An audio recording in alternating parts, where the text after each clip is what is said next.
കായംകുളം എരുവ നളന്ത കലാസാംസ്കാരിക വേദി ഗ്രന്ഥശാലയ്ക്ക് ശിലയിട്ടു. യു പ്രതിഭ MLA ശിലാസ്ഥാപനം നിർവഹിച്ചു. പത്തിയൂർ ഗ്രാമപഞ്ചായത്തിലെ നളന്ത കലാസാംസ്കാരിക വേദി ഗ്രന്ഥശാലയ്ക്കാണ് പുതിയ കെട്ടിടം നിർമ്മിക്കുന്നത്.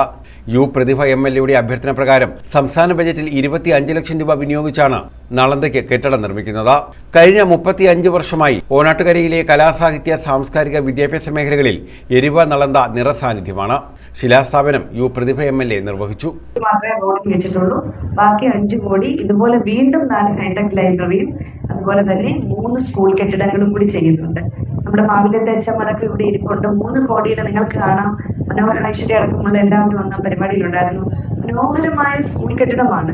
ഇപ്പം പണിയുന്ന സ്കൂൾ കെട്ടിടമൊക്കെ നമുക്ക് വീണ്ടും ഒന്നുകൂടി പഠിക്കാൻ തോന്നി. ഞാൻ കഴിഞ്ഞ ദിവസം ഭരണിക്കാവിലെ സ്കൂൾ ഒരുപാട് കൊടുത്തൊരു കെട്ടിടം പണിത്. അപ്പൊ അവർ പറയും ഇനി വേണം പിള്ളേർ LP സ്കൂളാണെങ്കിലും UP സ്കൂളാണെങ്കിലും അവർ പറയുന്നത് പിള്ളേരില്ലെങ്കിലും കെട്ടിടം വേണം എന്ന് എല്ലാവരും ഇപ്പൊ പറഞ്ഞു. മാവിലത്ത് പിള്ളേരുണ്ട്, കൃഷ്ണപുരത്തൊക്കെ പിള്ളേരുണ്ട്. അപ്പൊ ഭരണിക്കാവിൽ ചിലപ്പോൾ മുകളിൽ തരാൻ പറ്റും 65 ലക്ഷം കൂടി കൊടുത്ത് ഞാൻ ഉദ്ഘാടനം ചെയ്തപ്പോൾ ഞാൻ തന്നെ ഞെട്ടിപ്പോയി. ഒരു കോളേജിന്റെ ഒരു ഇതിലാണ് ആ സ്കൂള് പണിതിട്ടിരിക്കുന്നത്. മുകളിൽ വളരെ വിശാലമായ ഹാളുകളും ഒക്കെ ചേർത്ത് പണിതിരിക്കുന്നത്. അപ്പൊ ഭയങ്കര സന്തോഷം വരും നമുക്ക് ഇതൊക്കെ കാണുമ്പോൾ. ഒരു പ്രോജക്റ്റ് കൊണ്ടുവരിക എന്ന് വെച്ചാൽ നമുക്ക് പറ്റും, പക്ഷെ കൊണ്ടുവന്നത് ഇംപ്ലിമെന്റ് ചെയ്യാന്ന് വെച്ചാൽ അവിടെയാണ് ഞങ്ങൾ പലപ്പോഴും ജനപ്രതിനിധികൾ ഏറ്റവും വലിയ ബുദ്ധിമുട്ട് അനുഭവിക്കുന്നത്. ഈ കായംകുളത്തെ ഏറ്റെടുത്തതെല്ലാം തീർക്കാൻ നമുക്ക് കഴിയും. കരിയിലക്കുളങ്ങര പോലീസ് സ്റ്റേഷൻ ഇപ്പോൾ ഉടനെ നിർമ്മാണം തുടങ്ങും. എടുത്തത് തീർക്കാൻ കഴിയാതെ ഒരേ ഒരു കാര്യം, തെരഞ്ഞെടുപ്പ് വരുമ്പോൾ നിങ്ങൾ നോക്കണം. അത് മാത്രമായിരിക്കും എനിക്കെതിരെ പറയുന്നത്. തിയേറ്റർ എവിടെ എന്ന് ചോദിക്കും. തിയേറ്റർ അവിടെ ഉണ്ട്, പണിത കോൺട്രാക്ടർ എവിടെ എന്നുള്ളതാണ് നമ്മുടെ ചോദിക്കുന്നത്. കോൺട്രാക്ടർക്ക് പൈസ ഇല്ലാതായി പോയി. പത്തിയൂർ ഗ്രാമപഞ്ചായത്ത് പ്രസിഡന്റ് KB പ്രശാന്ത് അധ്യക്ഷത വഹിച്ചു.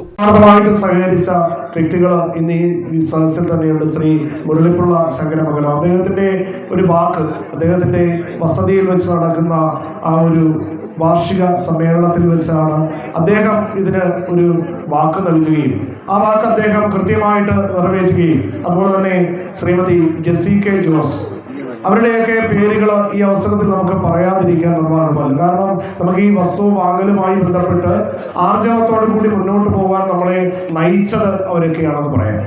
അവരുടെയൊക്കെ ശ്രമഫലമായിട്ട് നമ്മൾ ഈ വസ്തു വാങ്ങുകയും അതിനുശേഷം ഇങ്ങോട്ട് നടന്ന വാർഷിക സമ്മേളനത്തിൽ മുമ്പ് തന്നെ MLA നമ്മുടെ പരിപാടിയിൽ വന്നിട്ടുള്ളപ്പോൾ നമുക്ക് നൽകിയിട്ടുള്ള ഉറപ്പ്, നിങ്ങൾ എവിടെ നിന്നും വസ്തു സ്വന്തമാക്കൂ, നിങ്ങൾക്ക് കെട്ടിടത്തിനുള്ള ഫണ്ട് ഞാൻ അനുവദിക്കാം എന്ന് പറഞ്ഞു. എന്നാൽ വസ്തു വാങ്ങിയതിനു ശേഷമുള്ള അടുത്ത നാടകോത്സവത്തിന്റെ വേദിയിൽ ഉറപ്പായിട്ടും MLA പറഞ്ഞു, നിങ്ങൾക്ക് ഹൈടെക് ലൈബ്രറിക്കുള്ള വളരെ മനോഹരമായിട്ടുള്ള കെട്ടിടത്തിനുള്ള ഫണ്ട് ഞാൻ അനുവദിക്കാമെന്ന് ഉറപ്പ് നൽകുകയും.